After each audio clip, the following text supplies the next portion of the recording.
ลองมาดูตัวซ้อนนะครับมาบางครั้งเนี่ยเราจะเขียนไว้ให้มันซ้อนกันให้มันอัดกันเข้าไปพยายามย่อมือกระดาษเสียพื้นที่นะครับ เพราะว่าสมัยก่อนนี่มัน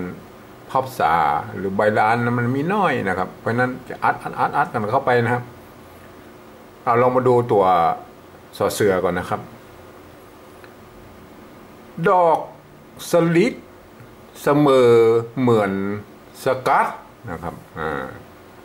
ลองมาดูภาษาล้านนาเลยนะครับ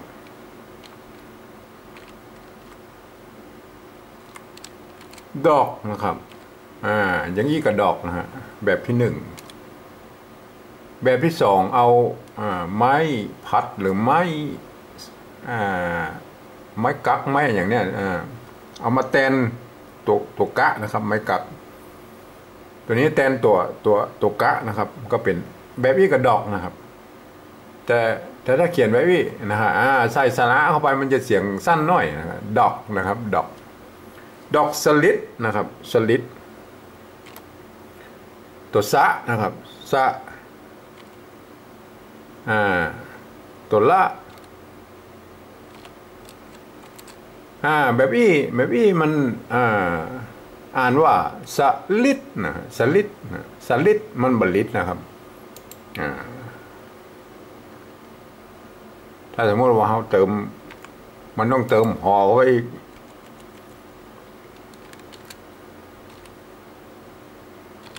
อีกก็สลิดนะฮะแต่มันยาวเพิ่นมันนิยมกันนะครับเพิ่นเอามาซ้อนมาเนี่ยฮะสลิดอย่างนี้นะมันนิยมอย่างนี้ก็อ่านได้นะสลิดนะแต่ตามโบราณมาแล้วเพิ่นเอามาซ้อนมาเนี่ยครับ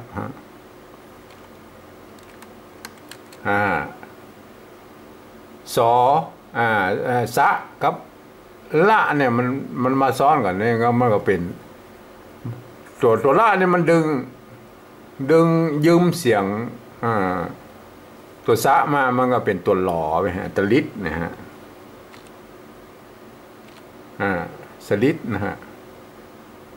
แบบนี้มันแยกกันมาถูกนะครับเพราะนั้นเราต้องเติมไม่ซ้ำนะครับ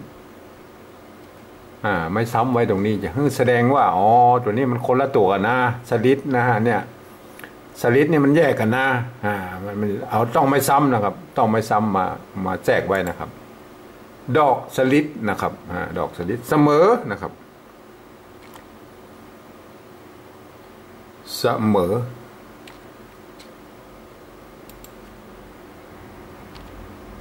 อันนี้ก็คล้ายๆเดียวกันนะถ้าเอาเขียนแบบบี้มันก็เป็นเสมอนะครับเสมอมันเหมอนะเพราะนั้นเราต้องเอาตัวมะเนี่ยไปเป็นให้มันไปเป็นตัวมะเราไปยืมเสียงตัวซะนะเราเอาไปเขียนร่วมกันเนี่ยเสมอนะครับเราเอาไว้ตรงนี้เราต้องมีไม่ซ้ำนะไม่ซ้ำ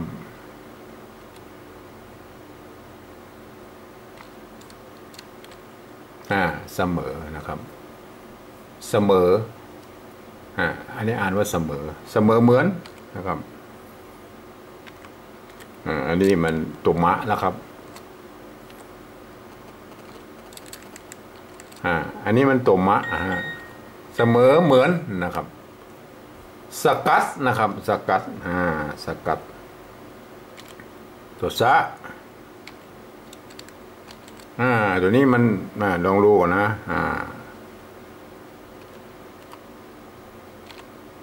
แบบอี้มันก็ตัวกะนะครับมันเป็นตัวเสียงสูงเหมือนกับสัวซะอยู่แล้วนะครับมันปกติก็บอกต้องเอามาซ้อนกันนี้นะครับมันแยกกันก็ได้นะครับแยกกัน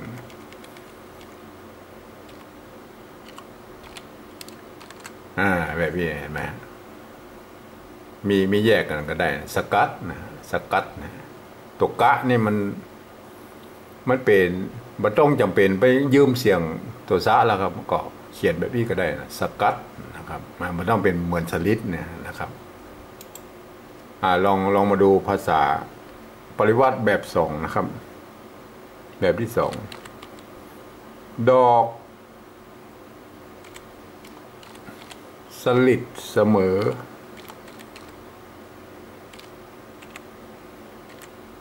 เหมือน